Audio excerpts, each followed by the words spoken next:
जय हिंद दोस्तों, मैं अनंता आप सभी का स्वागत करती हूँ। फ्रेंड्स, आज की क्लास में मैं आपको एक स्लोगन दे रही हूँ, याद रखिएगा, नोट करिएगा कि एक सीट हमारी होगी के साथ आप तैयारी शुरू कर दीजिए। तो आज हम अपनी तैयारी की ओर आगे बढ़ते हैं। तो मैं आपको करवा रही हूँ प्रीवियस ईयर्स के क्वेश्चंस पेपर, तो जिसमें मैं पहुंची हूँ 12 दिसंबर 2021 को पूछे गए सारे ही गणित के प्रश्न। तो चलिए स्टार्ट करते हैं। इसमें सबसे पहला क्वेश्चन क्या पूछा है कि एक बड़ी और एक छोटी नोटबुक का अंकित मूल्य क्रमशः 10 रुपये और 15 रुपये है।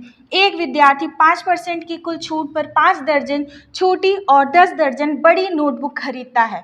कुल छूट कितनी होगी ज्ञात करना है। तो चलिए इस प्रश्न को हम आपको समझाते हैं कि प्रश्न क्या कह रहा है। ये प्रश्न कह रहा है कि दो नोटबुक खरीदा है, एक छोटी नोटबुक खरीदा है और एक बहुत बड़ी नोटबुक खरीदा है।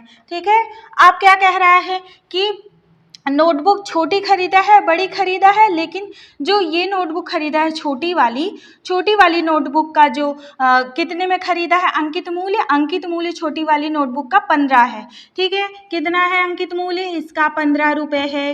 15 रुपये है, मतलब एक नोटबुक का जो मार्केट प्राइस है वो कितना है? एक नोटबुक का मार्केट प्राइस 15 रुपये है। और बड़ी वाली नोटबुक का क्या मार्केट प्राइस दिया है? एक नोटबुक का मार्केट प्राइस जो कि बड़ी वाली है उसका है 10 रुपये। कितना है? 10 रुपये। ठीक है, अब क्या कह रहा है? विद्यार्थी 5% की कुल छूट पर 5 दर्जन छोटी 10 दर्जन बड़ी। अब ये यहाँ पे बात करी गई है छोटी और बड़ी की, लेकिन दर्जनों में। कितने में? दर्जनों में। तो हम दर्जनों में नहीं, हमें सिंगल निकालना है कि कुल कितनी नोटबुक होगी।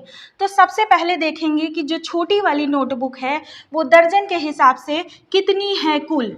तो कुल नोटबुक कितनी हो गई? कुल नोटबुक छोटी वाली कितनी हो गई? देखिए, छोटी वाली है 5 दर्जन छोटी वाली। यहाँ पे देखिए, क्वेश्चन में आपको क्वेश्चन पढ़ना बहुत ध्यान से ज़रूरी है, क्योंकि यहाँ पे ये देखिए, यहाँ पे जो छोटी वाली पीछे दिया गया है और बड़ी वाली आगे दिया है, यही क्वेश्चन में करता है।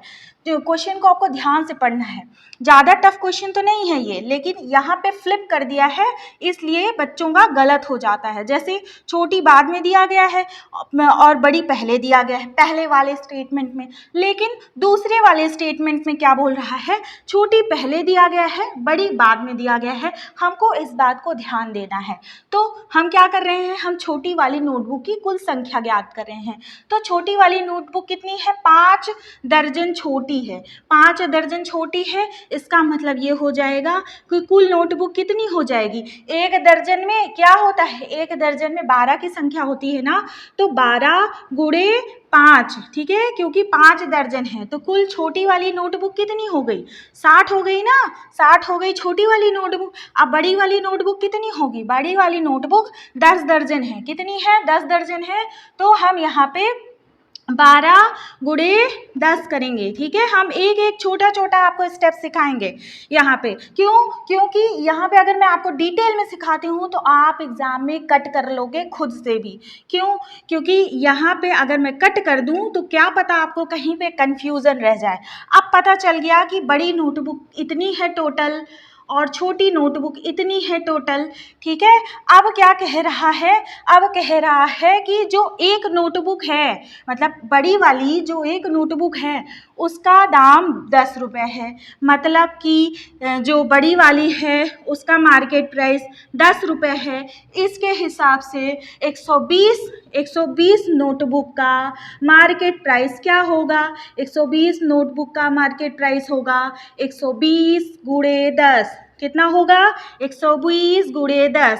ठीक है, तो लगातार मेहनत करते रहिए। याद रखिएगा, अगर कभी मेहनत ना करने का मन करे तो उस टाइम ये सोच लीजिएगा कि जिस टाइम आप मेहनत नहीं करेंगे, मूवी देखेंगे, उस टाइम कोई पढ़ रहा होगा और उसी से आपका कंपटीशन है। फॉर्म तो लाखों करोड़ों लाखों भरते हैं, लेकिन कंपटीशन आपका सिर्फ और सिर्फ हज़ारों से होता है। तो इसलिए आपको यूनिक बनना है, आपको मेहनत करते चलना है।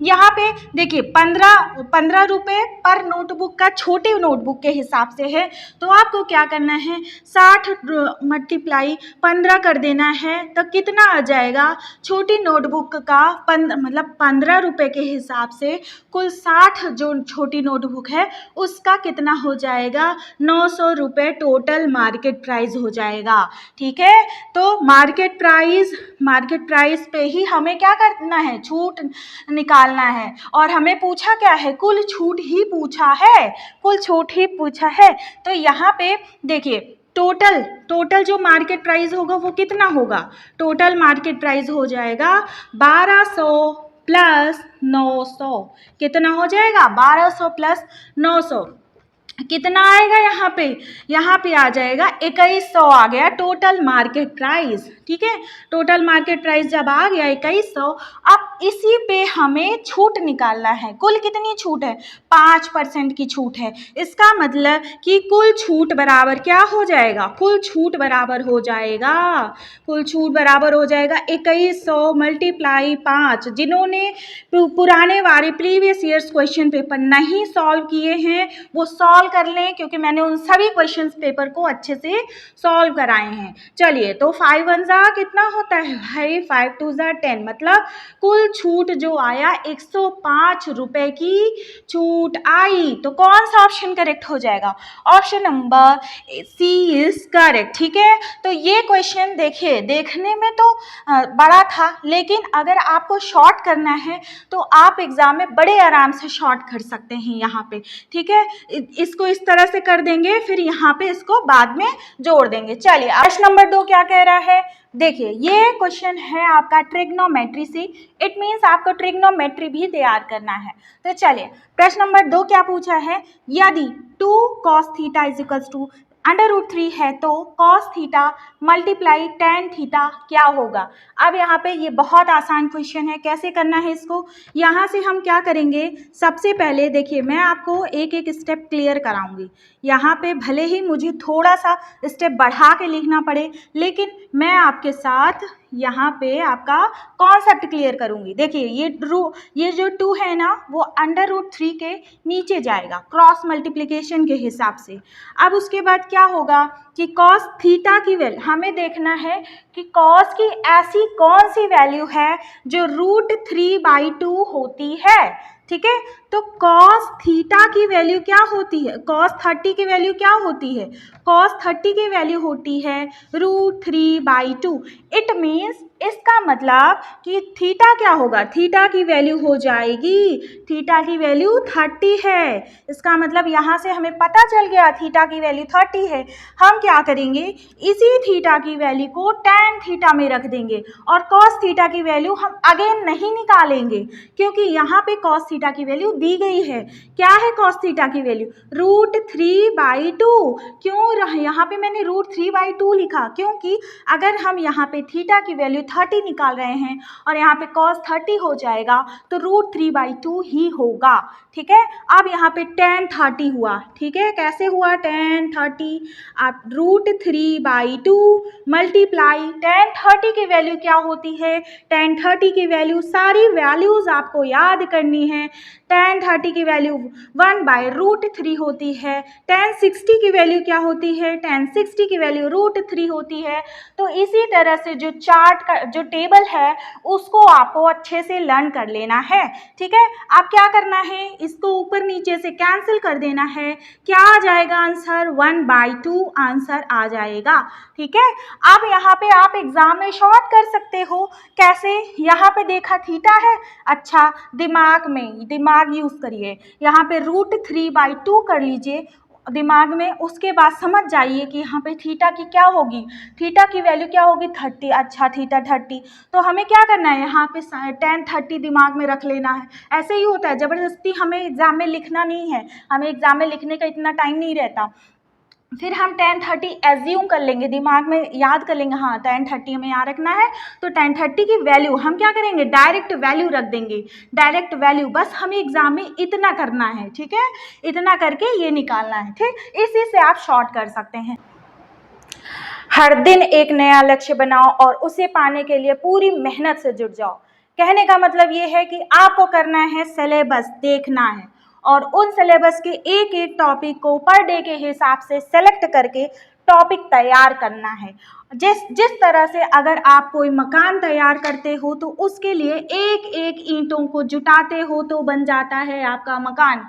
उसी तरह से अगर आप एक एक टॉपिक को पर डे के हिसाब से जितना भी मैं यहाँ पे करवा रही हूँ उन सबको तो करिए ही, उसके अलावा भी खुद से मेहनत करिए और आपका लक्ष्य आपके हाथ में होगा। और जो हमारी क्लास का स्लोगन है, हमारी क्लास का स्लोगन है, एक सीट हमारी हो, एक सीट हमारी है, इस जॉब में एक सीट हमारी है, तो आपकी इस जॉब में एक सीट पक्की होगी। तो चलिए देखते हैं आज का तीसरा प्रश्न क्या कह रहा है। तीसरा प्रश्न कह रहा है, एक व्यक्ति के पास बराबर संख्या में 5, 10 और 20 के नोट हैं। किसके नोट हैं? 5 के नोट हैं, 10 के नोट हैं और 20 के नोट हैं। सारे नोट कितने संख्या में हैं? कितने संख्या में हैं? बराबर संख्या में हैं। जितने नोट 5 के हैं उतने 10 के हैं उतने 20 के हैं। अच्छा, क्या कह रहा है दूसरा? जिसका कुल मूल्य 385 दिया है, मतलब 385 रुपीज़ दिया है। अगर 5 के कुल नोटों को जो 5 के कुल नोट, 10 के कुल नोट और 20 के कुल नोट को अगर हम जोड़ देंगे, तो नोटों की कुल संख्या ज्ञात कीजिए। नोटों की कुल संख्या ज्ञात करना है, अगर इन सबको जोड़ने पे इतना रुपए आता है। तो चलिए मान लेते हैं हमारे पास 5 रुपए के एक्स नोट थे, 10 रुपए के एक्स नोट थे और 20 रुपए के एक्स नोट थे। तो क्या करना है? अब इन सभी नोटों को आपस में जोड़ना है। क्यों जोड़ना है? क्योंकि अगर 5 रुपए के एक्स नोट थे, इसका मतलब 5 रुपए के जो एक्स नोट थे वो टोटल बन गए हमारे रुपए। ठीक है, 10 रुपए के एक्स नोट थे तो टोटल बन गए 10 रुपए वाले नोटों को जोड़। ठीक है, 20 रुपए वाले अगर एक्स नोट थे तो 20 रुपए के नोटों का कितने बार जोड़? एक्स टाइम्स जोड़। ठीक है, तो इन सभी नोटों को अगर हम जोड़ देंगे तो आएगा हमारा 35। ये 35x वो मूल्य होगा, कुल मूल्य के बराबर होगा। तो 335x इक्वल टू 385। इसको काटेंगे तो x बराबर क्या हो जाएगा? 385 अपॉन 35। 35 1 जा 35, फिर यहाँ पे 1। x बराबर क्या आ जाएगा? इसका मतलब प्रत्येक नोट कितनी संख्या में है? 11 संख्या में है। हमें क्या पता करना है? हमें पता करना है नोटों की कुल संख्या। देखिए ये नोट 5 वाले भी 11 है, ठीक है, 10 वाले भी 11 हैं, 20 वाले भी 11 हैं, तो कुल नोट कितने हो गए? 33। कितने हो गए? 33। तो कौन सा ऑप्शन करेक्ट होगा? Option number B is correct. Exam में आपको क्या करना है? एग्जाम में ऐसे नहीं लिखना है, ये सब इतना नहीं लिखना है, ये तो मैंने समझाने के लिए किया है। आपको करना है 5, 10, 20 जोड़ देना है। ठीक है, 5, 10, 20 जोड़ देना है और आपका जब आ जाएगा 35 आ जाएगा टोटल। तो इस टोटल को आपको किसके बराबर कर देना है? 385 के बराबर कर देना है। 35 यूनिट बराबर अगर इतना, तो 1 यूनिट बराबर कितना हो जाएगा? 11 हो जाएगा। और कितने नोट हैं? 5 के हैं, 10 के हैं और 20 के हैं, तो कुल 3 तरह के नोट हैं, तो टोटल नोटों की संख्या कितनी हो गई? 33 हो जाएगी। इसका मतलब आपको सिर्फ और सिर्फ एग्जाम में ये 3 लाइन करनी है, मुश्किल से इसमें 2 लाइन हो सकती है। तो आपको ट्रिक सीखना है कि किस तरह से क्वेश्चंस को छोटा करें। यहाँ तो मैं आपको पूरी चीज़ें एक्सप्लेन करती हूँ, डिटेल करती हूँ, आपको ये करना है। ठीक है, चलिए अब आगे बढ़ते हैं, प्रश्न नंबर 4 की तरफ बढ़ते हैं अपनी सफलता की ओर। चलिए, आंकड़ों के समूह 1.9, 8.4, 3.6, 5.8 की माध्यिका मतलब होता है मीडियन होता है, इंग्लिश मीडियम वालों के लिए लिख दिया। मेरी क्लास में कभी भी इंग्लिश और हिंदी मीडियम वालों को लेकर के कभी इशू नहीं होगा, क्योंकि यहाँ मैं बाइलिंगुअल यूज़ करती हूँ। माध्यिका ज्ञात करना है, इनका माध्यिका ज्ञात करना है, तो सबसे पहले हमें जो अप्लाई करना है कि हम इनको असेंडिंग ऑर्डर में लिखते हैं, आरोही क्रम में लिखते हैं। तो आरोही क्रम में लिखने के लिए 1.9, उसके बाद 3.6, उसके बाद 5.8 उसके बाद 8.4। अब सारी ही संख्याओं को हमने लिख दिया। अच्छा, अब क्या करें? अब इसको हम काउंट करते हैं कितनी संख्या है। 1 2 3 4, 4 संख्या है। ठीक है, 4 संख्या है ना। अब क्या करना है? अब इसी 4 संख्या को 2 से भाग कर देना है। किससे भाग करना है? 2 से भाग कर देना है। तो क्या आएगा? 2 आएगा। हाँ ठीक है, 2 आ गया। अब क्या करें? अब हमको करना है 2 वाला पद, 2वां पद, ठीक है, सेकेंडवां पद, और ये तीसरा पद, हाँ तीसरा पद बटे 2। अब ये होता है माध्यिका का फॉर्मूला। ठीक, तो दूसरा पद कौन सा है? दूसरा पद है 3.6। कौन सा है? 3.6। फिर इसमें तीसरा पद क्या है? 5.8। इसको क्या करना है? यहाँ पे ऐड करना है। ऐड कर दिए हम। ठीक है, ऐड कर दिए। कितना हुआ? 13 5 3 8 1 9, इतना आ गया। 9.3 आ गया। अब इस 9.3 को हम क्या करेंगे? 2 से डिवाइड करेंगे। देखिए ये 2 है ना, इसको 2 से डिवाइड कर दिए। कितना आ गया? देखिए 2 4 × 8.26 12, तो 4.6। कितना आया?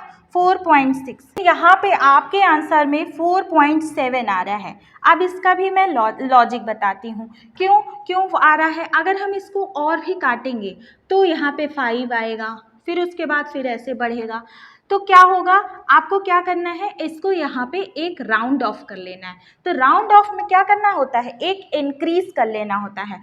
तब हमारा क्या आ जाता है? 4.7 आ जाता है। ठीक है, अगर आपका 4.65 आ रहा है तो टेंशन मत लीजिए। यहाँ पे टेंशन को मेंशन नहीं करना है। यहाँ पे सिर्फ और सिर्फ आपको लॉजिक लगाना है। 4.7 को राउंड ऑफ करके आंसर ले आना है। तो इसी तरह से छोटे छोटे लक्ष्य को हासिल करिए, आगे बढ़ते रहिए। याद रखिए, जिस टाइम आपका मन नहीं करेगा पढ़ने का, उस टाइम कोई पढ़ रहा होगा। इसलिए आपको अपने आप को उससे कम से कम याद आगे रखना है। चलिए प्रश्न नंबर 5 देखते हैं।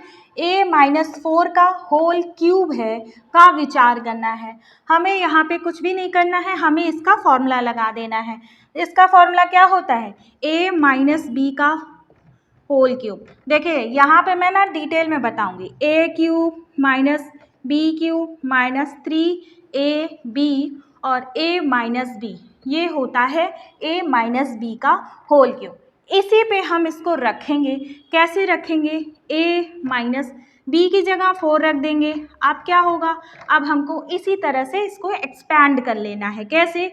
a क्यूब हो जाएगा माइनस 4 4 × 16 4 × 64। ठीक है, फिर यहाँ पे अब 3a और यहाँ पे 4 होगा ना b की जगह, तो 3 4 × 12a हो जाएगा माइनस a माइनस 4।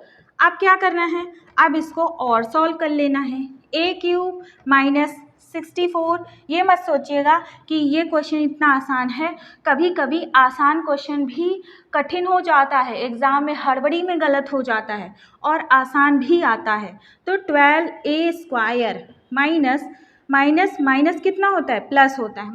माइनस का हमेशा मल्टीप्लाई प्लस होगा। 12 4 × 48a। ठीक है, तो इसको अगर हम एक्सपैंड करेंगे तो कितना आएगा? इतना आएगा। इसको हमको एक्सपैंड करने के लिए हमें अलजेब्रा, यहाँ से हमें क्या सीख मिली?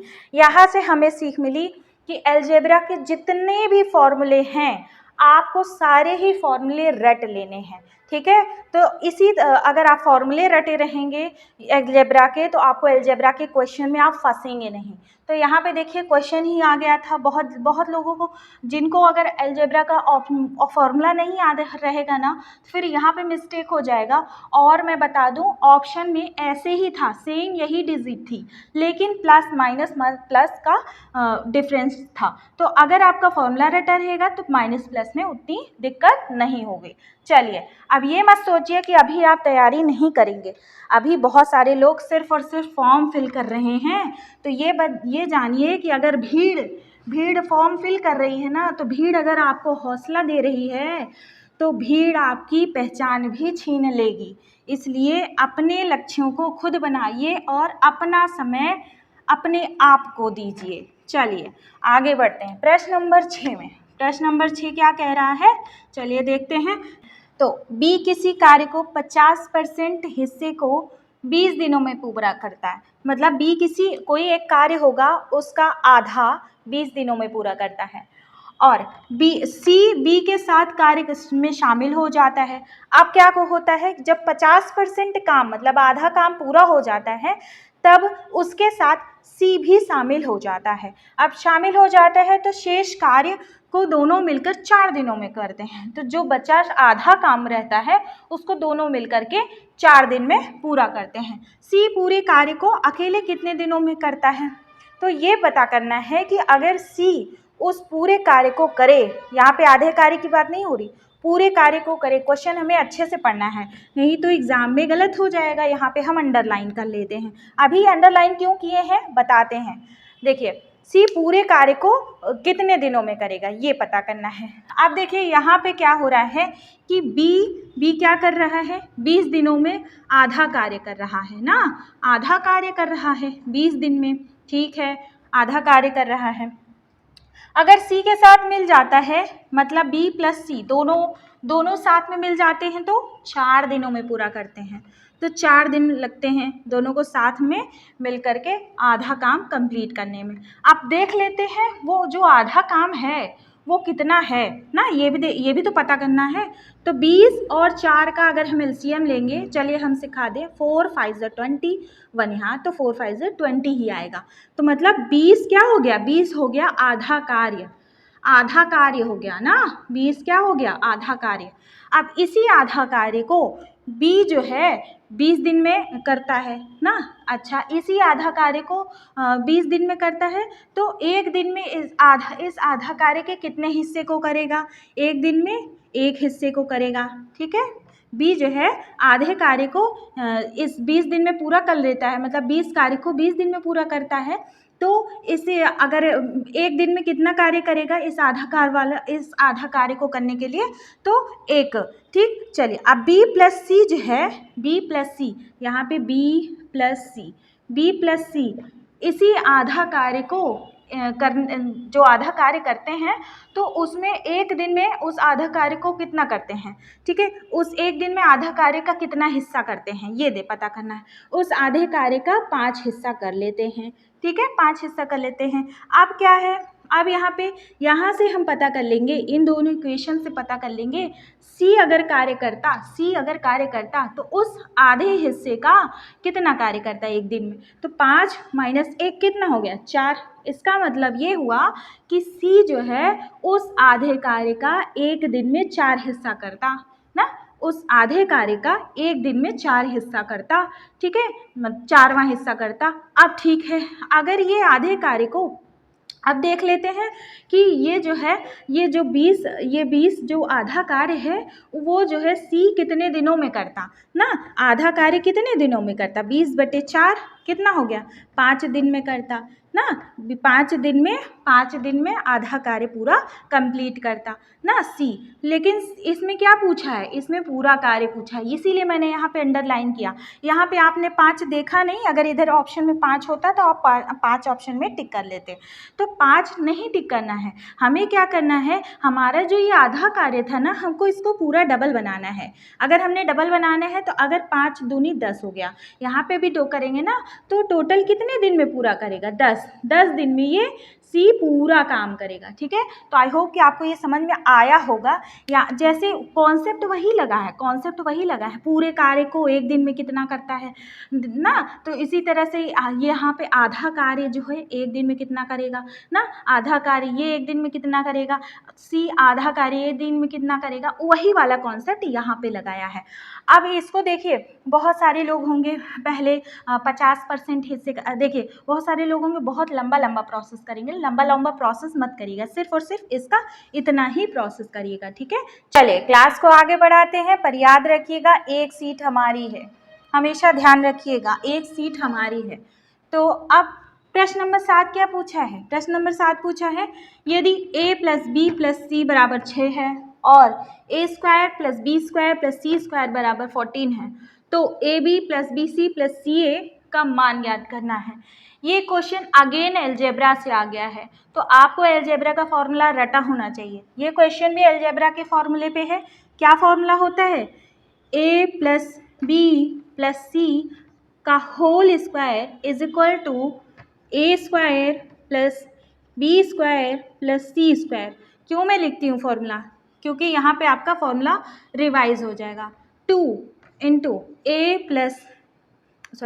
B plus B C plus C A. ठीक है, ये होता है फॉर्मूला। अब इसी फॉर्मूले पे अगर हम वैल्यूज रख देंगे तो A B plus B C plus C A आ जाएगा। ठीक है, अब यहाँ पे 6 रखेंगे तो 6 का स्क्वायर हुआ। अगर 6 का स्क्वायर हुआ तो हम 6 का स्क्वायर की जगह यहाँ पे 36 लिख दें, क्योंकि 6 6 जा 36। अब A square plus B square plus C square कितना दिया है? 14। यहाँ पे इसकी जगह हम 14 रख दें प्लस 2, उसके बाद A B plus B C plus C A ऐसे रखेंगे। यहाँ मैं एक एक स्टेप इसलिए करती हूँ क्योंकि जिन लोग का अगर मैथ्स भी वीक है ना, तो उनके लिए कम से कम ऑप्शन हो कि ऐसा कोई जगह है जहाँ पे बेसिक चीज़ें भी क्लियर कराई जाती हैं साथ साथ में। ठीक है, तो सारे PYQs मैंने अभी करा रखे हैं 11 तक के, तो 11 तक के जितने भी PYQs हैं वो मुझे मिले हैं, वो मैंने करा दिए हैं। ठीक है, इसको अब माइनस कर देंगे बराबर 2AB plus BC plus CA।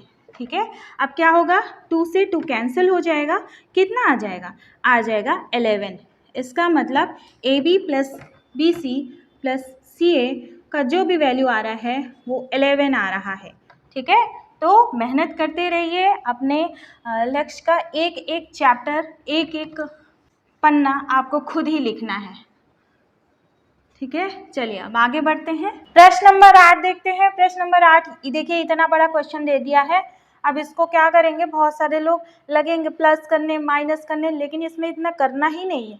इसमें सिर्फ और सिर्फ अपना थोड़ा सा दिमाग यूज़ करना है। देखिए ऑप्शन देखना है, इसको ऑप्शन देखना है। ये ऑप्शन देख लीजिए, यहाँ पे ध्यान से देख लिया ना अब ऑप्शन। अब यहाँ पे आ जाते हैं। अब क्या है? ऑप्शन में है 5 5 5 और 6। लास्ट में ऑप्शन में क्या है? 5 5 5 और 6 है। चलिए अब यहाँ पे क्या है? ये देखिए, ये जो पॉइंट है ना, ये पॉइंट है ना, पॉइंट के बाद की संख्या हम देखेंगे, क्योंकि पॉइंट के बाद की ही संख्या तो लास्ट में आएगी। देखिए 7 और 1 का जो गैप होता है वो कितना होता है? 6 होता है ना, 6 होता है ना। तो उस हिसाब से अगर 7 और 1 का जो गैप होता है 6 होता है, उस हिसाब से सिर्फ और सिर्फ हमारे पास एक ऑप्शन है जिसमें 6 है। ये देखिए यहाँ पे ऑप्शन नंबर डी है। इसको सॉल्व ही नहीं करना था, इसमें सिर्फ और सिर्फ दिमाग लगाना था। और देखिए यहाँ पे ये जो ऑप्शन नंबर सी और ऑप्शन नंबर डी में क्या है? ये 3 पॉइंट के बाद डिजिट 3, देखिए यहाँ पे पॉइंट के बाद कितनी डिजिट है? 3 है ना। तो वैसे ही ऑप्शन सेकेंड और फर्स्ट दोनों कैंसिल हो जाता है, क्योंकि इसमें 2 पॉइंट के 2 डिजिट है और यहाँ पे 1 डिजिट है, इसलिए ये 2 ऑप्शन तो वैसे ही गलत हो गया। ऑप्शन में इन्हीं दोनों में टक्कर रह गई, सी और डी में टक्कर रह गई। इस टक्कर को पता करने के लिए अगर आप ये सोचें कि आपका कहीं गलत तो नहीं है, तो ये देखिए 7 में से 1 गए, 6 होता है, डिफरेंस पता करना है बस। तो इस हिसाब से ऑप्शन नंबर डी। ठीक, चलिए एक सीट हमारी होगी, एक सीट हमारी है, इसको आप याद रखिएगा। एक सीट हमारी है और लग जाइए मेहनत करने में। ये मत सोचिए कि अभी बहुत सारा टाइम है, टाइम कब पता चल बीत जाता है कुछ पता नहीं चलता। और मैथ एक ऐसा सब्जेक्ट है, अगर आपने इस पे मेहनत कर लिया तो आपके स्कोर कहीं नहीं गए हैं, आपके स्कोर आपके हाथ में हैं, वो भी पूरे के पूरे। तो अगर आपने अभी तक चैनल को सब्सक्राइब नहीं करा है ना, तो कर लीजिए, चैनल को सब्सक्राइब कर लीजिए और शेयर भी कर दीजिए अपने फेवरेट दोस्तों से, क्योंकि लोग अच्छी चीज़ें उन्हीं को शेयर करते हैं जिनका चाहते हैं कि सिलेक्शन हो। ठीक है, चलिए अब आगे बढ़ते हैं। नंबर 9 क्या कह रहा है? प्रश्न नंबर 9 गाड़ी चलाने के लिए कह रहा है। एक ट्रेन 60 किलोमीटर पर आवर की गति से एक खंबे को 30 सेकंड में पार करती है, तो ट्रेन की लंबाई ज्ञात करना है। ट्रेन की लंबाई तो जब आपकी नौकरी लगेगी आप वैसे ही ज्ञात कर लेंगे। तो चलिए यहाँ पे ट्रेन का स्पीड दिया गया है, कितना दिया गया है? 60 किलोमीटर पर आवर दिया गया है, और टाइम क्या है, टाइम दिया गया है 30 सेकेंड, 30 सेकेंड दिया गया है, याद रखिएगा। और हमें देखिए यहाँ पे जो ऑप्शन है ना, ऑप्शन मीटर में है, मीटर में है। इसका मतलब क्या करना है, इसका मतलब हमको किलोमीटर पर आवर को मीटर पर सेकेंड में चेंज करना है। किलोमीटर पर आवर को मीटर पर सेकेंड में चेंज करने के लिए क्या करते हैं, 5/18 से मल्टीप्लाई करते हैं। ठीक है, चलिए ये आया कहाँ से ये भी देख लीजिए। 60 है ना, 60 को अगर हम मीटर में चेंज करेंगे, किलोमीटर को मीटर में चेंज करेंगे तो यहाँ 1000 होगा कि नहीं होगा, होगा ना। और उसके बाद आवर है ना, आवर को हम अगर सेकेंड्स में चेंज करेंगे तो क्या होगा, 60 से मल्टीप्लाई करेंगे कि नहीं करेंगे। अब क्या करेंगे, यहाँ से चलिए इसको कैंसिल कर दिया, इसको ऐसे कैंसिल कर दिया, फिर 2 3 जा हो गया, 2 5 जा हो गया। इसका मतलब क्या हो गया, 50/3 मीटर पर सेकेंड स्पीड आ गई। ठीक है, आप चाहें तो ये कर सकते हैं और चाहें तो ये कर सकते हैं, जो आपको इजी लगे। यहाँ पे होता है कभी कभी लोग भूल जाते हैं 18/5 होगा कि 5/18 होगा। अगर आप ऐसे करेंगे तो आप कभी नहीं भूलेंगे। ठीक है, चलिए अब यहाँ पे डिस्टेंस क्या होता है, स्पीड इनटू टाइम होता है ना। देखिए ट्रेन की जो लंबाई क्या होती है ना, अगर कोई एक खंभा है, ये अगर खंभा है ना, इस खंभे को ट्रेन पार कर रही है तो ट्रेन ना अपनी पूरी लंबाई वहाँ पे कवर करेगी, इस पॉइंट पे अपनी पूरी लंबाई कवर करेगी। तो इस पॉइंट पे पूरी लंबाई कवर करेगी, इसलिए ये जो पॉइंट का टाइम है, इस पॉइंट पे जितना भी डिस्टेंस हो रहा है, इकट्ठा हो रहा है यहाँ से यहाँ तक का, वही ट्रेन की लंबाई होती है। तो चलिए स्पीड कितना है, मैंने कन्वर्ट किया 50/3 मल्टीप्लाई टाइम है 30 सेकेंड्स। अब ये यहाँ पे ये कैंसिल हो गया, 10 हो गया, मतलब 500 मीटर। कितना आया, 500 मीटर हो गया ट्रेन का लंबाई। ठीक है, 500 मीटर की ट्रेन है। प्रश्न नंबर 10 पे आते हैं। प्रश्न नंबर 10 पे आने से पहले अगर आपने अभी चैनल को सब्सक्राइब नहीं किया है तो कर लीजिए अगर आप नए हों तो, और लाइक तो ज़रूर कर दीजिएगा। ठीक है, तो चलिए लाइक आप लोग ध्यान दिया करिए कि लाइक भी किया करिए।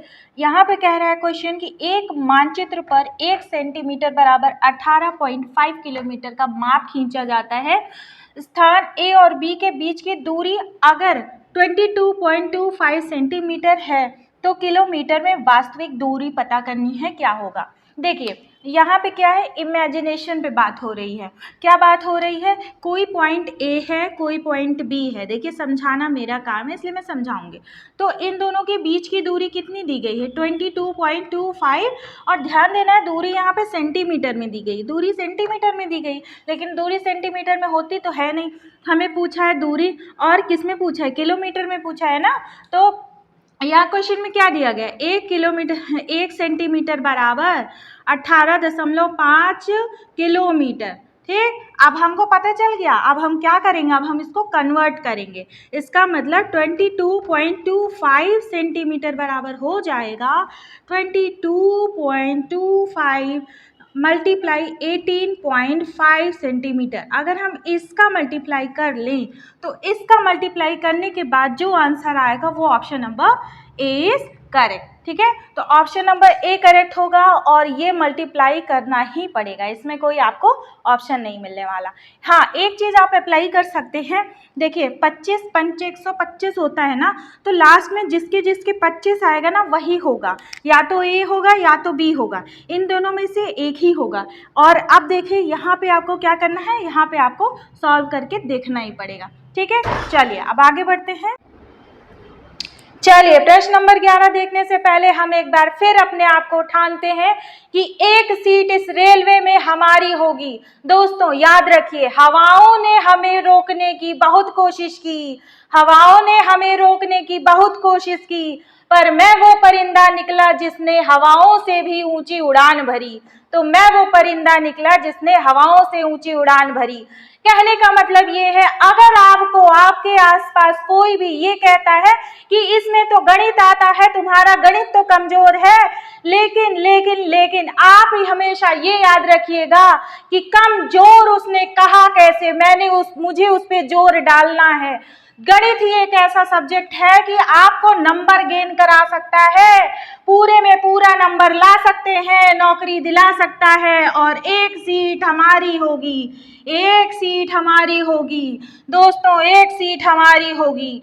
प्रश्न नंबर 11 कह रहा है कि ए का हिस्सा बी के हिस्से से दोगुना है, मतलब ए का जो भी हिस्सा है बी के हिस्से से क्या है, दोगुना है, जिसका हिस्सा सी के हिस्से से 3 गुना है। यहाँ पे 3 लोग हैं, 3 लोग हैं, कौन है, ए बी सी, 3 लोग हैं, यहाँ पे 3 लोग हैं। और क्या कह रहा है, यदि 1800 रुपए को तीनों में बांटा जाए तो बी का हिस्सा क्या होगा। दोस्तों रगड़ दीजिए अपने आप को इस मैथ में, क्योंकि अगर आप अभी मेहनत कर लेंगे तो आपको एग्जाम में यही गणित पूरे में पूरा दिलाएगा। देखिए आप जितना जीएस पे मेहनत कर रहे हैं करते जाइए, लेकिन अगर आप गणित पे मेहनत कर दे रहे हैं तो आपको पूरे में पूरा नंबर निश्चित है। देखिए कह रहा है क्वेश्चन में कि ए का हिस्सा बी के हिस्से से दोगुना है, मतलब बी का हिस्सा अगर हम मान लेते हैं 1 है, बी का हिस्सा 1 है, तो ए का हिस्सा 2 गुना है, इसका हिस्सा 2 गुना है। और कह रहा है कि जिसका हिस्सा सी के हिस्से से 3 गुना है। क्वेश्चन तो यहीं पे है, यहीं पे गलती होती है। अब ये जो यहाँ पे शब्द प्रयोग हुआ है, जिसका, ये किसके लिए यूज हुआ है, सबसे पहले हमें इसे ध्यान देना है। ए का हिस्सा बी के हिस्से से 2 गुना है, बी के हिस्से से 2 गुना है, जिसका हिस्सा सी के हिस्से से 3 गुना है। मतलब कह रहा है कि अगर सी का हिस्सा 1 है तो बी का हिस्सा 3 गुना है, बी का हिस्सा 3 गुना है। क्वेश्चन यहीं पे था, यही अगर आप समझ जाएंगे तो इसको सॉल्व कर लेंगे बस चुटकियों में। आप देखते रहिए, क्लास अटेंड करते रहिए, बाकी जिम्मेदारी मेरी है, बाकी जिम्मेदारी मेरी है।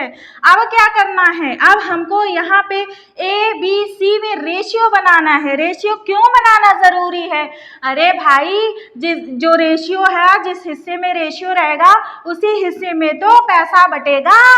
अब यहाँ पे देखिए 3 का मल्टीप्लाई 2 से करेंगे तो 6 आएगा, और 3 का 1 से करेंगे तो 1 आएगा।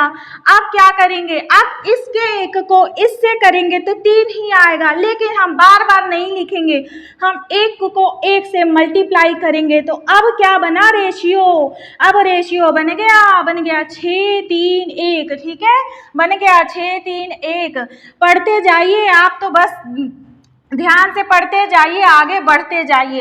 अब क्या करना है, अब इसको हमें जोड़ देना है, सारे रेशियो को जोड़ देना है। जोड़ने के बाद क्या आया, रेशियो 10 रेशियो आया, मतलब टोटल जोड़ कितना आया, 10 आया। अब यही जो 10 है, यही किसके बराबर है, यही बराबर है 1800 के बराबर है, ठीक है, बराबर है 18। इसका मतलब यहाँ पे अगर 1 यूनिट बराबर कितना हो जाएगा, 180 हो जाएगा। अब कह रहा है कि बी का हिस्सा पता करना है, बी का हिस्सा पता करना है, तो हम क्या करेंगे कि 1 यूनिट बराबर 1800, तो 3 यूनिट बराबर क्या हो जाएगा, 3 यूनिट बराबर 18 गुणे 180 गुणे 3 हो जाएगा। 180 गुणे 3 कितना आ जाएगा, 54, ठीक है, 540 आ जाएगा। कितना आ जाएगा, 540 आ जाएगा। तो इस क्वेश्चन को ऐसे करना है, और फटाफट लाइक कर दीजिए, फटाफट लाइक कर दीजिए, चैनल को शेयर भी किया करिए, थोड़ा लाइक भी किया करिए, शेयर भी किया करिए, ताकि अच्छी चीजें सबको मिले। और चलिए फिर आगे देखिए, इस क्वेश्चन को समझ में आ गया होगा, आपको इसी तरह करना है। और एग्जाम में सबसे ज्यादा आपको क्या ध्यान देना है, यहाँ पे ध्यान देना है, ठीक है। चलिए, गणित बस हलवा है, बस आप खाते जाओ, मीठा लगेगा, बाद में ऐसा मीठा लगेगा ना कि समझ में आएगा कि वाह, गणित पे मैंने जितना फोकस किया है उसका फल तो मुझे मिला है। क्यों, क्योंकि गणित ही एक ऐसा सब्जेक्ट है जो पॉइंट वाइज आपको दिलाता है। यहाँ पे पॉइंट, हर एक पॉइंट से आपका सिलेक्शन होता है। और रेलवे की तो ऐसी जॉब है, इतना बढ़िया रेलवे की जॉब होती है कि मैं आपको बताऊं कि मैं खुद ही रेलवे कॉलोनी में रहती थी, तो वहाँ पे बहुत अच्छी फैसिलिटी थी। चलिए फिर आगे बढ़ते हैं। नंबर 13 क्या पूछा है? प्रश्न नंबर 13 पूछा है, एक समान आयतन के दो पात्रों में 1:3 और 2:1 के अनुपात में दूध और पानी है। अब ये दूध और पानी की कहानी तो कभी खत्म ही नहीं होगी। दूध में पानी मिलेगा, पानी में दूध मिलेगा। और एक क्वेश्चन यहाँ से आएगा रेशियो से, यदि उन्हें मिलाया जाता है तो नया अनुपात पता करना है। बहुत आसान क्वेश्चन, इसमें कुछ भी नहीं करना, आपको यहाँ पे लिखना है दूध। ठीक है, देखिए इसका सीक्वेंस याद कर लीजिए। क्यों? क्योंकि आपको दूध और पानी, पहले दूध लिखा है बाद में पानी लिखा है। ठीक है, ये मैं क्यों बता रही हूँ अभी बताऊंगी। देखिए पहले दूध लिखना है बाद में पानी लिखना है, ये जरूरी है, ध्यान दीजिएगा, नहीं तो यहीं पे आपका पहला ही गलत हो जाएगा। देखिए अब कह रहा है कि समान आयतन के दो पात्र हैं, कोई दो पात्र हैं ऐसे, ये पात्र ए है, ये पात्र बी है। अब इसमें क्या है, इसमें 1:3 के अनुपात में ये दूध है, ये पानी है। अब इधर भी 2:1 के अनुपात में क्या है, ये दूध है, ये पानी है ना, पानी है। अब क्या किया जा रहा है, उनको मिलाया जा रहा है। तो मिलाया जा रहा है मतलब इस अनुपात, कोई एक ऐसा बर्तन मान लीजिए सी है, यहाँ पे आप क्या करेंगे, दोनों को यहाँ पे डाल देंगे, इसको भी इसमें डाल देंगे और इसको भी इसमें डाल देंगे। ठीक, अब क्या होगा, अब कह रहा है कि इसमें जो नया अनुपात बनेगा दूध और पानी का, वो कितना बनेगा। अब देखिए यहाँ पे ए में दूध की मात्रा कितनी है, दूध की मात्रा कितनी है, एक है, लेकिन पानी कितना है, 3 है ना। लेकिन पूरा सोल्यूशन कितना है, पूरा सोल्यूशन तो 1 और 3 और 1 हो गया 4 हो गया, तो पूरा सोल्यूशन कितना है, 4 है ना। पूरा जो इसमें भरा है वो 4 है, तो इसका मतलब दूध का जो मात्रा हो गया वो 4 का एक हिस्सा हो गया, 4 का एक हिस्सा हो गया ना। चलिए 4 का एक हिस्सा यहाँ पे हो गया, 4 का एक हिस्सा हो गया। इस वाले ए वाला का मुझे पता चल गया ना कि इसमें दूध कितना है, इस पूरे 4 का एक हिस्सा इसमें दूध है। ठीक, चलिए अब यहाँ पे बी वाले में दूध कितना है, बी वाले में दूध कितना है, 2 है और पूरा कितना है, 3 है। ठीक है, मतलब पूरे 3 में से 2 क्या है, दूध है। ठीक है, अब यहाँ का जो दूध है, यहाँ का 1 कितना था, 4, यहाँ का जो दूध है वाला हिस्सा है, यहाँ का जो दूध वाला हिस्सा है, यही दोनों मिलकर के ही तो 3 में जाएगा। ठीक है, तो यहाँ पे क्या करेंगे आप, 1/4 प्लस 2/3 कर देंगे ना। तो इसका मतलब कि हमें जो यहाँ पे हमें जो दूध का हिस्सा है, हमने यहाँ पे ऐसे पता कर लिया, इतना ही होगा। ठीक, चलिए अब क्या करते हैं, अब पानी का हिस्सा अलग अलग पता कर लेते हैं कि पानी का हिस्सा कितना होगा। देखिए 3 हिस्सा पानी का है ना यहाँ पे। अब इसको मैं पहले इरेज कर दूं, आप लोग मेहनत करते जाइए, मेहनत साथ साथ में करते रहेंगे ना तो फिर आगे बढ़ते रहेंगे। आसपास की बातों को ध्यान मत दीजिए, कौन क्या कह रहा है, गणित नहीं आ रही है, बड़े आए गणित लगाने वाले, हाँ बड़े आए गणित लगाने वाले, हमें बड़े बाबू बनना है। चलिए यहाँ पे पानी क्या है, 3 कितना है टोटल, 4। तो यहाँ पे पानी का हिस्सा कितना हो गया, पहले वाले में पानी का हिस्सा हो गया 3 पूरे का 4। देखिए पूरा कितना था, 4 था ना, पूरा 4 था, 3 और 1 पूरा सोल्यूशन 4 था और यहाँ पे 3। अब यहाँ पे पानी कितना है, हाँ 1 है और 2 कितना है, 3 है। ठीक, तो यहाँ पे पानी कितना हो गया, 1/3। अब इन्हीं दोनों पानी को यहाँ पे भी डालेंगे, अनुपाते पानी हो जाएगा। ठीक, चलिए अब यहाँ पे ऐड करेंगे ना, 3/4 प्लस 1/3। यहाँ पे अब आपको क्या करना है, यहाँ एलसीएम मत लीजिए, सीधे सिंपल। देखिए क्या करना है, 3 का मल्टीप्लाई 4 का मल्टीप्लाई 2 में करना है। किसका, 4 का 2 में करिए, कितना आएगा, 4 दूनी क्या होता है, 8 होता है ना, और 3 का 1 में करिए क्या होगा, 3 होगा। ठीक है, नीचे वाला डिजिट मत लिखिए, कोई ज़रूरत नहीं है लिखने का। ठीक है, कोई ज़रूरत नहीं है। और ये 3 का मल्टीप्लाई किस में करेंगे, 3 में करेंगे तो 9, प्लस 4 का मल्टीप्लाई 1 में करेंगे तो 4। अब देखिए अब हमने 3, ये नीचे वाली डिजिट क्यों नहीं लिखा ये भी बता दे रहे हैं। 3 यहाँ पे हम लिख के आपको दिखा दे रहे हैं। क्यों आपको एग्जाम में नहीं लिखना है? क्योंकि आपका टाइम ही सेव होगा, इससे आपका टाइम सेव होगा। देखिए 8 3 क्या होता है? 11 होता है ना, 11। अब अनुपाते 9 4 कितना होगा? 13। अब यहाँ पे बटे अगर 12 कर देंगे, 3 चौक 12, तो ये कट ही तो जाएगा बाद में। तो इसको हम क्यों फालतू में ढोएं ना, क्यों हम फालतू में बोझ ढोएं इसका? हम क्यों इसको लिखें, उतना टाइम वेस्ट करें, उतना पेज भरें, फिर उसके बाद फिर कहें बी कॉपी चाहिए?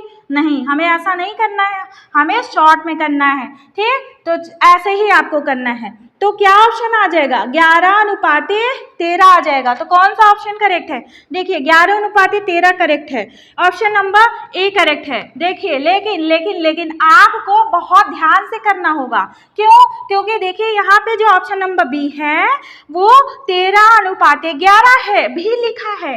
इसीलिए मैंने बोला था आपको अलग अलग जोड़ना है, आपको ध्यान देना है जोड़ते टाइम कि दूध पहले है पानी बाद में है। इसीलिए मैंने यहाँ पे अलग अलग किया, ध्यान दिया कि दूध पहले है पानी बाद में है, इसलिए यहाँ पे ऑप्शन नंबर ए करेक्ट हो जाएगा। ठीक, गलती यहीं पे होती है। अब क्या होगा ना, मान लीजिए आपने दूध और पानी का ध्यान नहीं दिया, गलती कहाँ होती है? दूध और पानी का ध्यान नहीं दिया, फटाफट सॉल्व किया, उसके बाद क्या हुआ? उसके बाद ऑप्शन में आया अरे ये क्या आ गया, ऑप्शन में ये क्या आ गया, उसके बाद फिर क्या करेंगे? फिर चलेंगे सॉल्व करने। मतलब एक क्वेश्चन पे आप अगर इतना टाइम देंगे तो आपका नेक्स्ट क्वेश्चन छूट जाएगा। ठीक है, चलिए फिर आगे बढ़ते हैं। नेक्स्ट प्रश्न पे क्या कह रहा है, इस प्रश्न को कैसे करेंगे? देखिए यहाँ पे कार्य क्षमता दिया गया है ना, कार्य क्षमता दिया गया है 5 अनुपाते 7, और जो कार्य क्षमता होती है ना वो बिल्कुल ध्यान से सुनिएगा, बिल्कुल दिन की प्रोपोर्शनल होती है, इनवर्सली प्रोपोर्शनल होती है। मतलब इसको हमेशा अगर आप ध्यान देंगे तो ये ऐसे होता है, कार्य क्षमता इनवर्सली प्रोपोर्शनल किसके होता है? दिन के होता है ना। तो अगर यहाँ पे 5 है, यहाँ पे 5 है, इसका इनवर्सली प्रोपोर्शनल 1/, दिन है, इसका मतलब यहाँ पे जो दिन हो जाएगा वो कितना हो जाएगा? 1/5, 1/5 हो जाएगा। इसका मतलब ये है कि जो P का दिन है, P का जो दिन है यहाँ पे कर लेते हैं आपको समझाने के लिए, P और Q। P का दिन कितना है? 1/5 है। Q का कितना हो जाएगा दिन? 1/7 हो जाएगा ना। अब क्या करना है? अब एलसीएम लेना है। देखिए मैं आपको थोड़ा सा डीप इसलिए बताना चाहती हूँ कि यहाँ से आप कॉन्सेप्ट क्लियर कर लीजिए, फिर आप 1 सेकंड में कर लीजिएगा। देखिए यहाँ से 7 और 5 का जब हम एलसीएम लेंगे 7 और गुणे 5 होगा। ठीक, अब क्या करना है? यहाँ पे मल्टीप्लाई करना है। किससे मल्टीप्लाई करेंगे? तो 7 से मल्टीप्लाई करेंगे। 1 मिनट, यहाँ पे किससे मल्टीप्लाई करेंगे? 7 से मल्टीप्लाई करेंगे। ठीक, फिर यहाँ पे किससे करेंगे? 5 से करेंगे, 5 से करेंगे। तो नया रेशियो क्या आ जाएगा हमारे पास? 7/5। ये किसका रेशियो बना? ये दिन का रेशियो बना। तो यही तो ज्ञात करना था, उनके द्वारा कार्य पूरा करने में लगे दिनों का अनुपात। तो दिनों का अनुपात क्या होता है? कार्य क्षमता के अनुपात का बिल्कुल ही अपोजिट होता है। तो यहाँ पे हमें क्या करना है? इसका अपोजिट कर देना है। किसका? 5/7 का 7/5 पर हमें टिक लगा देना है। अब क्या यहाँ पे क्या चीज़ जरूरी है जो आपको जानना है? आपको एग्जाम में ये सब नहीं करना है, ये सब एग्जाम में आपको करना ही नहीं है। आपको यहाँ पे 5/7 देखना है, उसके बाद देखना है कि अच्छा इसको दिन का अनुपात बताना है। तो जो कार्य क्षमता होता है वो दिन के क्या होता है? दिन के इनवर्सली प्रोपोर्शनल होता है, मतलब व्युत्क्रमानुपाती होता है। यहाँ से इसको ध्यान देंगे, आप क्या करेंगे? 7/5 पर टिक लगा देंगे। आप ये सब कुछ करेंगे ही नहीं। ये सब तो मैं इसलिए बताती हूँ ताकि आपका कॉन्सेप्ट क्लियर रहे। आगे को क्या होगा कि आपको इससे भी कठिन प्रश्न मिलते ही हैं इससे कठिन प्रश्न। तो आपके दिमाग में कार्य क्षमता और दिन का ऐसा अनुपात होता है, ये आपका कॉन्सेप्ट क्लियर रहे। ठीक है, चलिए फिर अगला क्वेश्चन हम देखते हैं। फ्रेंड्स आप लोग चैनल को शेयर और लाइक ज़रूर कर दिया करो। अगर चैनल पे नए हो तो सब्सक्राइब भी कर देना, क्योंकि यहाँ पे मैं जीएस भी अपडेटेड पढ़ा रही हूँ, पूरा होल जीएस तैयारी करवा रही हूँ प्रीवियस ईयर्स क्वेश्चंस के साथ। यहाँ पे मैं ऐसा क्वेश्चन प्रीवियस ईयर नहीं दे रही हूँ कि सिर्फ प्रीवियस ईयर्स का क्वेश्चन दे दिया, 4 ऑप्शन दे दिया और टिक करा दिया। नहीं, मुझे ऐसा करना ही नहीं, मुझे होल तैयारी करनी, क्योंकि मेरी जो ये क्लास है इसका स्लोगन है एक सीट हमारी होगी। ठीक है, चलिए आगे बढ़ते हैं। प्रश्न नंबर 14 कह रहा है एक निश्चित राशि पर साधारण ब्याज की 15% वार्षिक दर पर 3 वर्ष बाद परिपक्वता मूल्य 8700 रुपये है।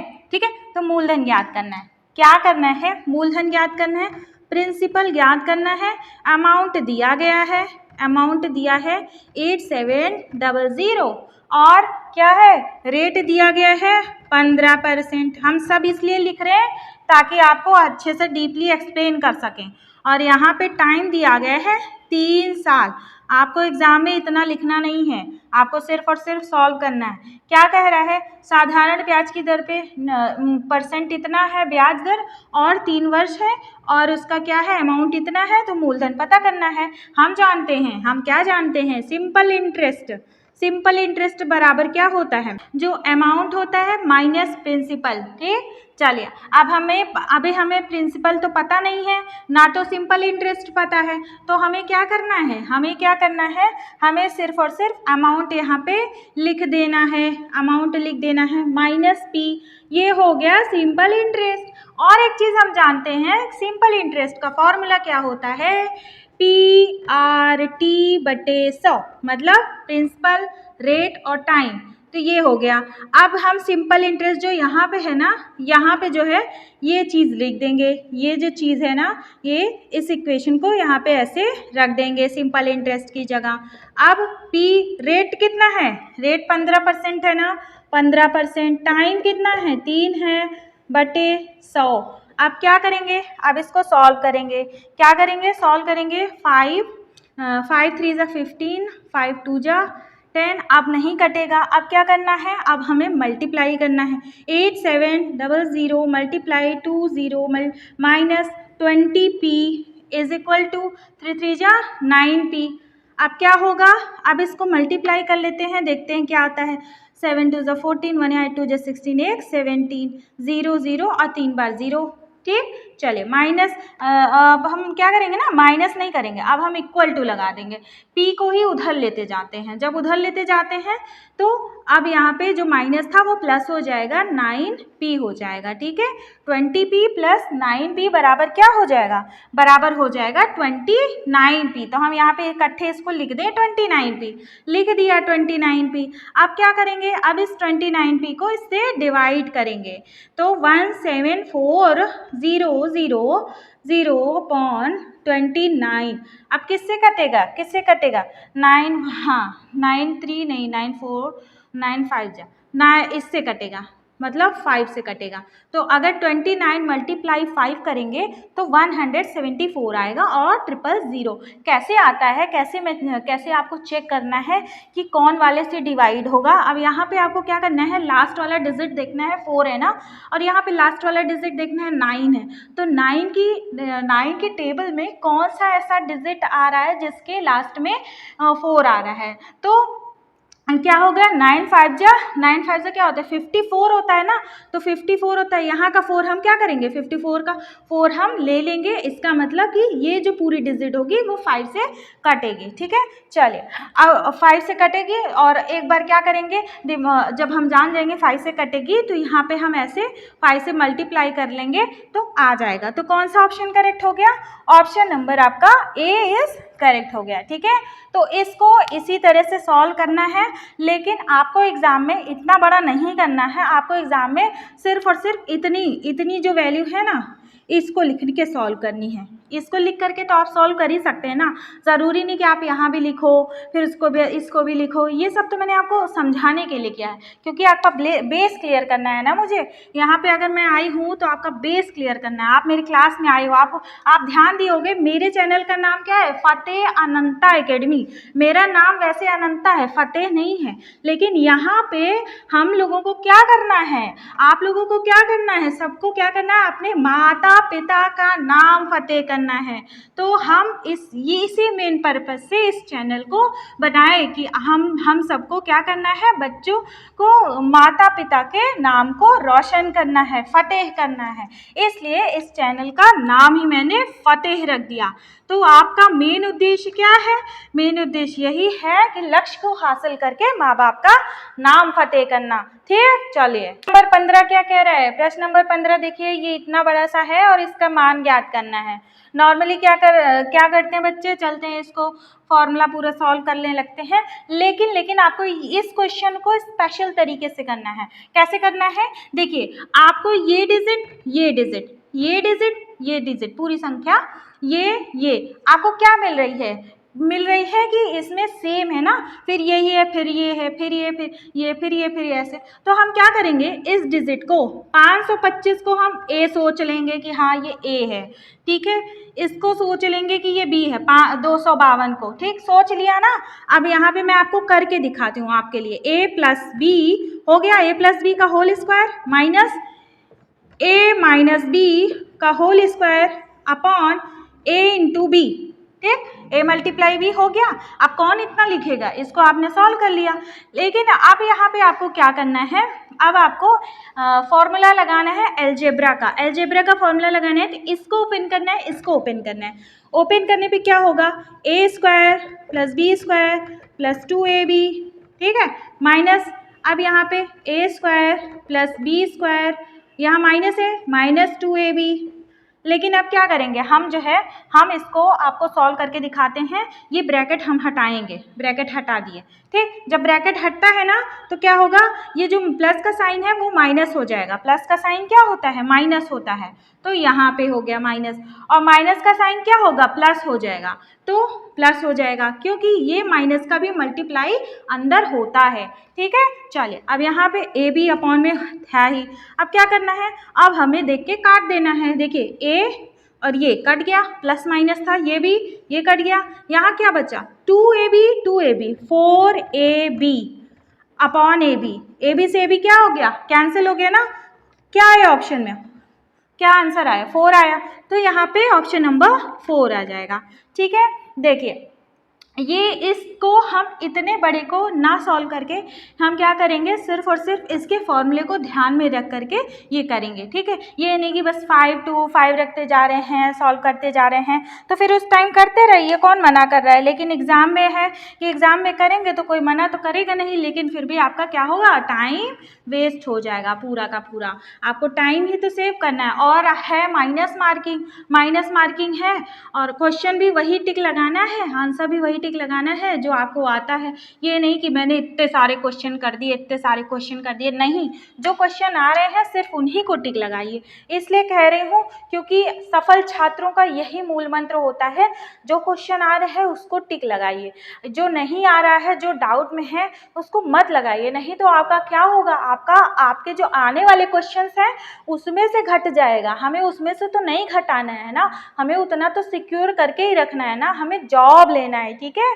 तो यहाँ पे कोई महानता नहीं हासिल करनी कि हमने इतने सारे क्वेश्चन बना दिए, असली औकात तो तब पता चलती है जब आंसर शीट आती है। इसलिए आपको क्या करना है, आपको सिर्फ और सिर्फ करेक्ट आंसर्स को ही लगाना है। चलिए, प्रश्न नंबर 16 करने से पहले लाइक कर दीजिएगा, आप लोग लाइक पे भी ध्यान दिया करिए। चलिए, पहली 11 प्राकृतिक संख्याओं का माध्य क्या होगा, ये हमें पता करना है। सबसे पहले मैं आपको बता दें इंग्लिश मीडियम वाले को कि माध्य मतलब होता है मीन, और मीन मतलब माध्य, मीन या फिर औसत, ठीक है। ये तीनों शब्द एक ही हैं, इसलिए आपको यहाँ पे बिल्कुल भी डाउट नहीं रखना है। इसका करने का एक फॉर्मूला होता है। देखिए, पहली, ध्यान से देखिएगा, पहली n प्राकृतिक, यहाँ पे लिखा है प्राकृतिक संख्याओं का योग, पहली n प्राकृतिक संख्याओं का योग क्या होता है, n इंटू n प्लस 1 बटे 2। ये क्या है, ये पहली n प्राकृतिक संख्याओं का योग का फॉर्मूला है, इसको आप रट लीजिए। अब माध्य कैसे निकालते हैं, औसत कैसे निकालते हैं, जो भी योग आता है, जो भी योग आता है, ठीक है, जो भी योग आता है उसको जितने भी संख्या है, कितनी संख्या है 11 है ना, तो 11 से क्या करेंगे, भाग करेंगे। ठीक है, सबसे पहले हम देख लेते हैं कि n प्राकृतिक संख्याओं का योग कितना आया है। n प्राकृतिक संख्याओं का योग आया है, देखिए यहाँ पे 11 रख देंगे n की जगह और 11 प्लस 1 बटे 2। ठीक, चलो आगे देखते हैं। देखिए यहाँ पे 11 मल्टीप्लाई 12 बटे 2, ये कट जाएगा, यहाँ से कितना आएगा, 66 आ जाएगा।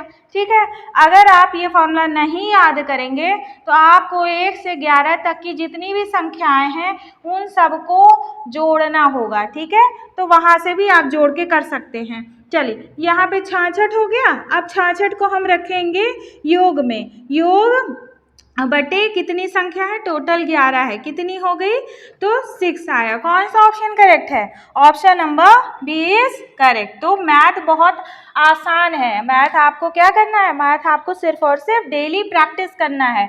मैंने जितने भी यहाँ पे 20 क्वेश्चंस में प्रैक्टिस करा रही हूँ सारे ही पूछे हैं एनटीपीसी में, ऐसा नहीं है कि यहाँ पे मैं कुछ अपने मन से क्वेश्चन बना दिया है मैंने। क्यों मैं क्वेश्चन बनाऊँ, मैं वहाँ पे क्वेश्चन आपको जितना भी करवा रही हूँ यहाँ पे सब PYQs ही करवा रही हूँ। और एक चीज़ मैंने GS के क्वेश्चन जो PYQs GS के हैं उसको भी मैंने सॉल्व करा रखा है। कैसे सॉल्व करा रखा है, ये नहीं कि बस क्वेश्चन दिखा और 4 ऑप्शन टिक किया, नहीं। जो लोग मेरी क्लासेस लेते हैं वो बिल्कुल अवेयर हैं कि मैं करंट अफेयर को अपडेट करके देती हूँ, प्लस उसके साथ जो भी जीके आता है, पूछा जाता है, उससे सारी जीके रिलेटेड मैं तुरंत ही क्लास में तैयार करवाती हूँ। इससे क्या होगा कि आपकी ही मेहनत बचेगी। चैनल को सब्सक्राइब नहीं किया है तो कर लेना भैया, नौकरी पाना है, नौकरी लेना है, एक सीट हमारी होगी का स्लोगन पूरा करना है, नाम को फतेह करना है। चलिए अब आगे बढ़ते हैं। प्रश्न नंबर 17 है, प्रतिशत हानि से लाभ हानि से क्वेश्चन है।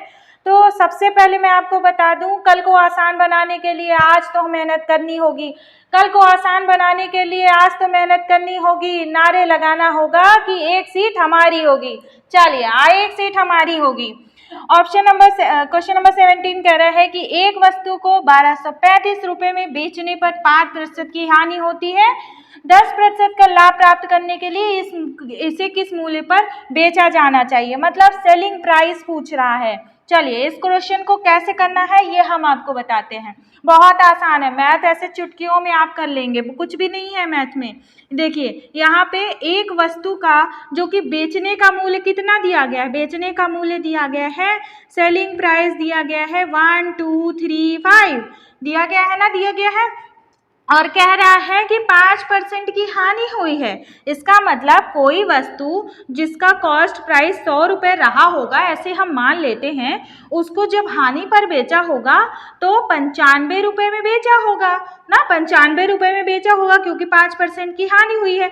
इसका मतलब ये जो 95 यूनिट है, ये जो 95 यूनिट है वो बराबर है किसके, 1235 के। क्यों, क्योंकि यही दिया गया है कि 1235 पर बेचने पर 5% की हानि होती है।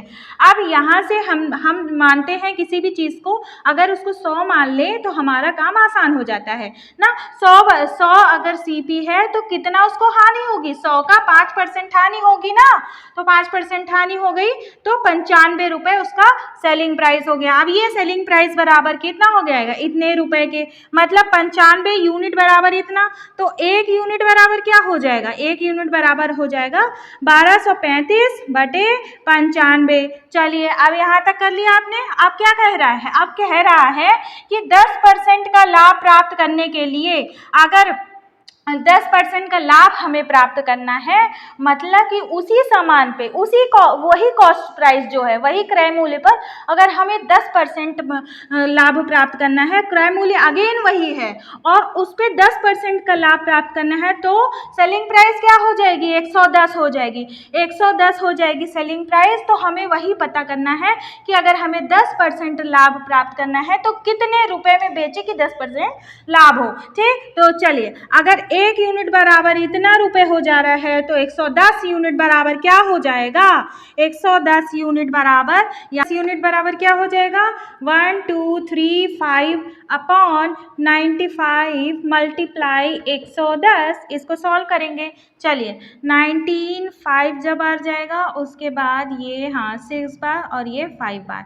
ठीक है, 5 कटेगा, फिर यहाँ पे आएगा 5 2 10, 5 2 10, मतलब कि क्या कहने का है कि 65 मल्टीप्लाई 22 करेंगे तो कितना आएगा, यहाँ पे चलिए कर देते हैं, 65 मल्टीप्लाई 22 आएगा 130, फिर इसका भी 130 और 0 3 4 1, मतलब क्या आ जाएगा, 1430 क्या आया, सेलिंग प्राइस आया। ठीक है, तो ऑप्शन नंबर सी करेक्ट हो जाएगा। ठीक है, क्या आया, देखिए 110 यूनिट क्या था, 110 यूनिट जो है सेलिंग प्राइस था ना, जब हमको क्या करना था, जब हमको 10% का लाभ पता करना था, तो यहाँ से सेलिंग प्राइस आ गया। ठीक है, चलिए अब आगे बढ़ते हैं। फ्रेंड्स, चैनल को शेयर ज़रूर करा करिएगा, वीडियोज़ को शेयर करिए, आप जिसका चाहते हैं कि हाँ सिलेक्शन हो जाए तो उसके साथ शेयर ज़रूर करिएगा। ठीक है, फटाफट लाइक भी कर दीजिए, चैनल पर नए होंगे तो सब्सक्राइब कर दीजिएगा भाई। चलिए, इतना तो मेरा कहना काम ही बनता है कि मैं इतना कहूँ और आप लोग कर दें। और सुनिए, एक चीज़ और मैं आपको बता रही हूँ कि जीएस की जितनी भी क्लासेस है ना, सारी क्लासेस अच्छे से ले लीजिए। वहाँ पे मैंने सारे टॉपिक को अच्छे से कंप्लीट कराया, ये नहीं कि सिर्फ और सिर्फ मतलब कि हाँ पढ़ा दिया, ऑप्शन प्रीवियस ईयर करा दिया। बार बार बोल रही हूँ, ध्यान दीजिए, क्योंकि अगर आप क्लास छोड़ोगे, कोई कर रहा होगा मेरी क्लास, तो सिलेक्शन उसका पक्का है, तो इस बात को आप ध्यान दीजिएगा। ठीक है, चलिए अब आगे बढ़ते हैं। प्रश्न नंबर 18 देखते हैं कि दो संख्याओं का अनुपात 4:3 है और उनका मासा 8 है। मासा मतलब HCF 8 है, तो उनका LCM ज्ञात करना है। LCM लासा ज्ञात करना है। अगर HCF इतना है, 8 है, तो देखिए संख्याओं का अनुपात ये दिया गया है। पहले मैं आपको डिटेल मेथड दिखा दूं, फिर उसके बाद शॉर्ट कर दूंगी, क्योंकि आपको कॉन्सेप्ट क्लियर होना चाहिए। हम क्या जानते हैं, हम जानते हैं कि पहली संख्या गुणे दूसरी संख्या, बड़ी सुंदर राइटिंग बन रही है दूसरी संख्या बराबर क्या होता है, LCM मल्टीप्लाई HCF होता है। ठीक, चलिए अब यहाँ पे पहली संख्या क्या बनेगी, पहली संख्या रेशियो में दी गई है ना, 4 दिया गया है, तो पहले हम यहाँ 4 लिख देंगे। फिर मल्टीप्लाई दूसरी संख्या का रेशियो दिया गया है, 3 दिया गया है ना। अब क्या कह रहे हैं, यहाँ पे HCF देखिए, अभी करवाती हूँ मैं। यहाँ पे LCM नहीं दिया गया है, HCF दिया गया 8 है, HCF दिया गया है 8 है। अब क्या करना है, अब यहाँ पे ऐसी कोई चीज़ होगी जो कॉमन होगी, तो क्या करना है, जो HCF होता है ना, ये HCF जो 8 है ना, अगर हम इसमें मल्टीप्लाई करेंगे ना तो पूरी संख्या मिल जाएगी हमको। इसका मतलब यहाँ पे 8 कर दिए इस वाले में, ठीक, फिर उसके बाद इसमें भी 8 कर दिए, तो पूरी संख्या मिल गई। तो ये एक संख्या हो गई और ये दूसरी संख्या हो गई ना। अब क्या करना है, हमें जो है LCM कैसे निकलेगा, ये 8 जो है नीचे आएगा।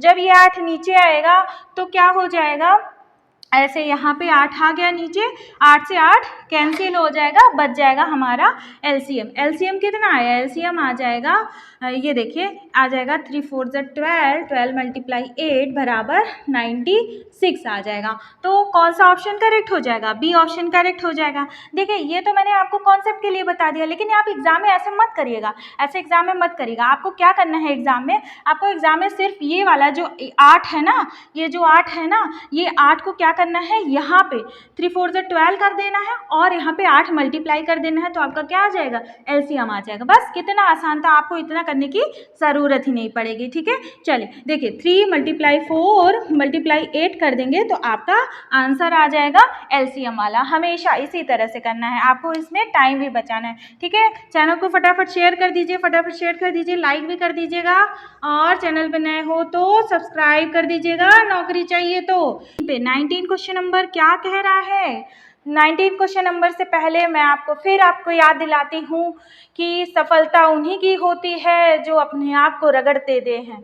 सफलता उन्हीं की होती है जो अपने आप को रगड़ देते हैं। तो आपको ऐसा मौका मिला है, आप अभी कर लीजिए, क्योंकि अगर आप सोच रहे होंगे कि अभी बहुत सारे लोग तैयारी तो नहीं शुरू किए हैं, तो आपका कंपटीशन सिर्फ और सिर्फ हज़ारों से है, लाखों फॉर्म से नहीं है। क्योंकि लाखों की भीड़ में अगर आप चलेंगे तो आप कहीं गुम हो जाएंगे, अकेले अपनी राह बनाएंगे तो सफलता को हासिल कर पाएंगे। चलिए आगे बढ़ते हैं। कह रहे हैं कि एक त्रिभुज का क्षेत्रफल 456 वर्ग मीटर है और इसकी ऊंचाई 24 मीटर है, तो इसके आधार की लंबाई पता करनी है। आधार को क्या बोलते हैं, बेस बोलते हैं। ठीक है, चलिए ये त्रिभुज है ना, इस तरह से त्रिभुज है, ये है।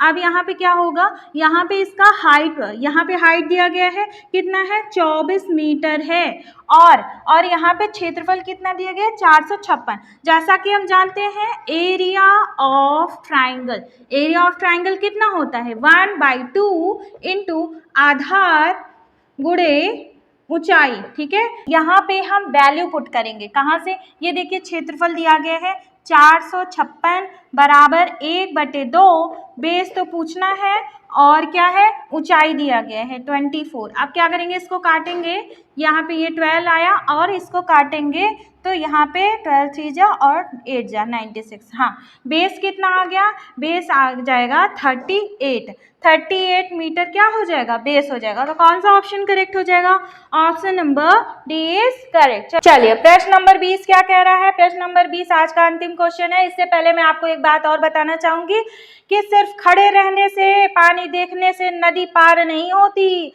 सिर्फ खड़े रहने से, पानी देखने से नदी पार नहीं होती। आपको मेहनत करना पड़ेगा, अपने आप को झोंकना पड़ेगा। अगर आपने फॉर्म भर दिया है, आरआरबी एनटीपीसी का फॉर्म भर दिया है, तो आपको मेहनत करना पड़ेगा। और आप यहाँ पे आए हैं तो आप हेलीकॉप्टर वाली क्लास में आए हैं, आपको नदी चलकर नहीं, आपको मैं उड़ाकर पास करवाऊंगी।